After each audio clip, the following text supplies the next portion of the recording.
So Arsenal won, Fulham won.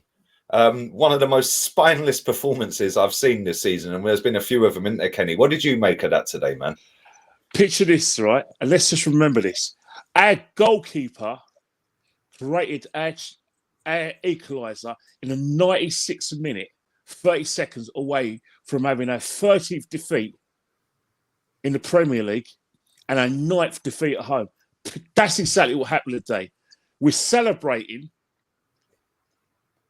salvaging a draw, not against Barcelona, not against Real Madrid, not against Liverpool, not against Man City, nor PSG, or Bayern Munich. Fulham. Third from bottom, Fulham. That is the level. That is the level of this football club.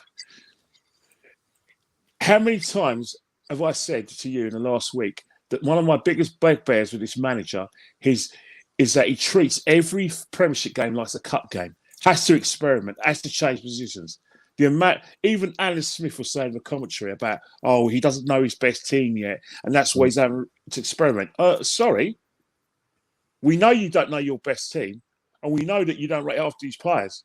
But what we do know is that you've got to get results and get them like yesterday, which means you devise a style of play that is recognisable to the players, and you're playing to these guys' strengths. And then when you want to get your desired way of play, you get your own players in and evolve that. But not this man.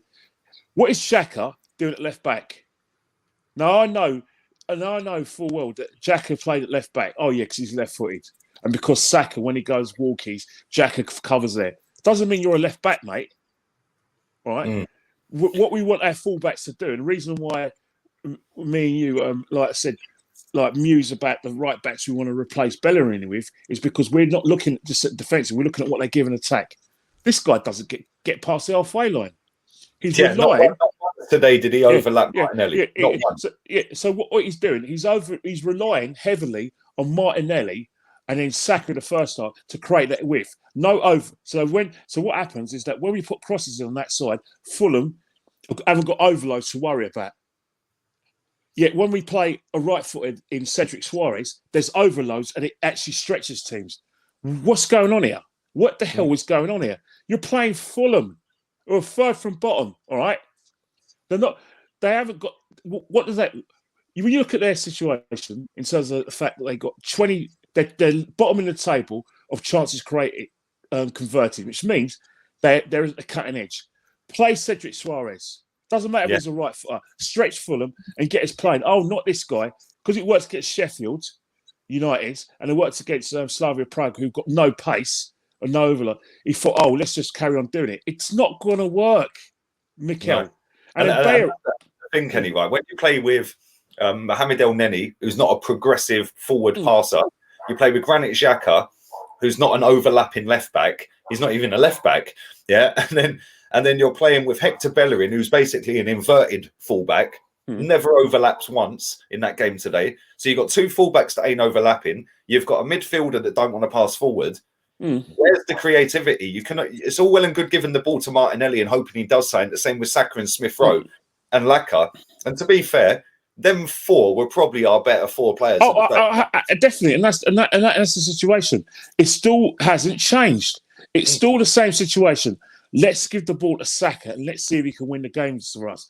It's been like this all season, and that's one of the reasons why we're ponderous when we attack and we're predictable. Yeah, we showed a lot of energy trying to get the equaliser, especially when we go down, and we try to stretch for them. And maybe we were a bit unlucky when Saka's left toe was offside, but it doesn't change the fact that once again we're looking to join an attack. Arsenal Football Club over the last 20 years has been known for its attacking football. Since this man's come in, we're probably like we scored fewer goals than a lot of our rivals and a lot of teams that are behind us. Leeds have scored more goals than us. Leeds have scored. You know what I mean? Leeds. Brighton are not far behind. Brighton are not far behind. Yeah. You know what I mean? We're talking about being a big club and wanting to challenge for the top four or challenge big teams. Well, I'm sorry. We're not exactly troubling the scorers when we're trying to challenge Spurs in terms of goal output. Liverpool, Man United, Man City, and Chelsea. You know what I mean? Chelsea you know, top goal scorer can't even get in the FA Cup squad yesterday. Yet they're outscoring us in this league. And that is the problem with this manager. His methods remind me of what was happening in 92, 93 under George Graham, where he concentrated on trying to make us difficult to beat, and we became a cup side. Well, I'm sorry, we've moved on from that, Mikel. All right?